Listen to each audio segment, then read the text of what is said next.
তাদের নিয়ে তারা যে ডিরেক্ট হত্যার দিয়েছে, আদেশ দিয়েছে, তাদের বিরুদ্ধে আমরা এই বিচারের দাবিতে সামনে এগিয়ে এসেছি।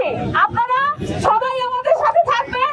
আমরা চাই তাদের বিচার সুষ্ঠুভাবে হোক বাংলাদেশের মাটিতে, আর আওয়ামী লীগ যেন কোনোভাবেই না দাঁড়াতে পারে।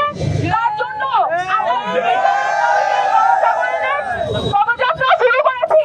আপনারা আমাদের সাথে থাকবেন এবং সংস্কারের দাবি নিয়ে আমরা এসেছি। আমরা চাই বাংলাদেশের সকল শ্রেণী পেশার মানুষ, সকল ধর্ম বর্ণ নির্বিশেষে সবাই জনমানুষপূর্ণ রাজনীতি করব।